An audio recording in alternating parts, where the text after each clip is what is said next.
আমরা প্রবাসীকে প্রত্যেকটা টাকার মধ্যে তার ঘাম লাইগা থাকে। ঠিক মতো খাইতাম না, ভালো বিছানায় ঘুমাইতাম না, একটা ভালো জামা কাপড় কিনতাম না। চিন্তা করতাম নিজের পিছনে যদি বেশি টাকা পয়সা খরচ করি তাহলে দেশের মাটিতে মা বাপ আত্মীয় স্বজনরা তো টাকা পয়সা পাঠাইতে পারুম না ঠিক মতো। আমার মা বাপ দেশের মাটিতে ভালো থাকবো না। সবসময় খালি পরিবার আর তোমাকে কথা চিন্তা করছি, তোমাকে লাগে করছি। আর পরিণামে কি পাইছি? তোমাকে অবহেলা, তোমাকে বঞ্চনা।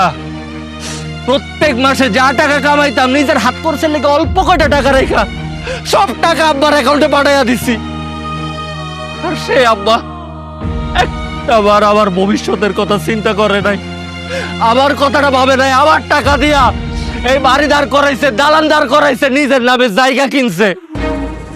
আব্বা আম্মা, তোমরা জানো তোমাকে বৌমা আমার সবসময় কইতো আমার নিজের ভবিষ্যতের কথা ভাবতে, ওর নামে একটা অ্যাকাউন্ট খুইলা টাকাটা ওর অ্যাকাউন্টে পাঠাইতে।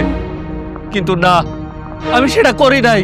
আমি যদি আমার টাকাগুলো আবার বউয়ের অ্যাকাউন্টে পাঠাইতাম তাইলে তোমরা চিন্তা করতা তোমার পোলা পর হয়ে গেছে, বিদেশ গিয়া তোমাকে কথা ভাবে না।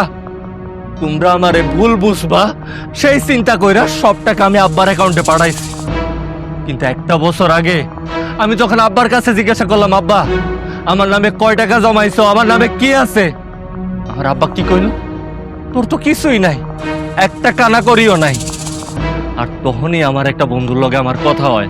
আমার বন্ধু আমারে কইলো যে তুই ভুলের সমুদ্রে পা দিয়ে আসস, তুই যা করতাছস সেটা তোর উচিত হইতাছে না। তোর উচিত সবাই পরীক্ষা কইরা দেখা।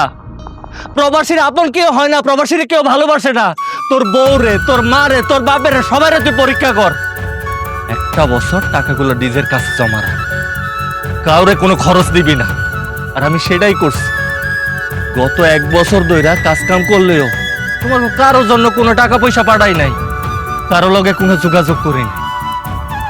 আর এই এক বছরে তোমরা তোমাকে ওই টাকার মেশিনটারে ভুইলা গেছো। এই টাকার মেশিনটারে তোমাকে পর করে দিছো, কারণ এই টাকার মেশিনটা আর টাকা বাড়ায় না। এই টাকার মেশিন থেকে আর নোট বাইর হয় না। আমার যা বুঝার আমি বুঝে গেছি। এই দুনিয়াতে, এই পরিবারে, এই সংসারে আমার যদি কেউ নিঃস্বার্থভাবে ভালোবাসে সেটা তোমরা কেউ না, সেটা হইলো আমার এই মা। মা মা এই মানুষ রূপে অমানুষ গুলারে দেখতে আমার অসহ্য লাগতেছে। ওকে এখানে থাকতে আমার দম বন্ধ লাগতেছে। মা আমি এখানে থাকতে চাই না, আমি এখান থেকে চলে যাবো। তুমি কি আমার লগে যাইবা? আমি তোর লগে থাকবো, আমি তোর লগে যাবো বাবা। বাজান বাজান, আমি ভুল করছি, আমি বুঝতে পারছি আমি অন্যায় করছি, আমি মাপ চাইতেছি। আমার ছেড়ে যাস না বাজান, আমার ছেড়ে যাস না, আমার তুই মাপ করে দে বাজান। আমি তোমার সাথে অনেক অন্যায় করছি, আমি অনেক খারাপ করছি তোমার সাথে। আমি আমার ভুল বুঝতে পারছি। তুমি আমারে মাফ করে দাও প্লিজ, তুমি আমারে মাফ করে দাও। আচ্ছা রূপ, দুনিয়াতে মাফ চাইলে যদি সবকিছু মাফ করে দেওয়া যাইতো তাহলে খুব ভালো হইতো, কিন্তু সবকিছুর মাফ হয় না। একটা কথা কি জানো? আরে দুনিয়ার ভোগে দুনিয়ার শাস্তি। তোমরা আমার লগে যা করছো, আমি তো তোমার নিজের পোলা, আমি জানি না কেমনে করছো। আজকে যদি আমার কাছে এই টাকাগুলো না থাকতো না তাইলে তোমাকে এই আসল চেহারা আমি জীবনেও চিনতে পারতাম না। ভালো হয়েছে, আল্লাহ আমার অল্পতা শিক্ষা দিছে। তোমরা সবাই আমি চিনাই দিচ্ছি।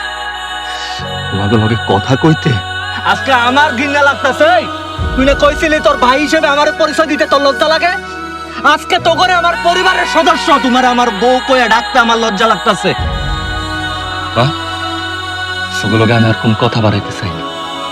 আমি এখানে আর বেশিক্ষণ থাকলে উল্টা পাল্টা কিছু করে ফেলাম। চলো মা, আল্লাহ করে হেদায়েত দেখ।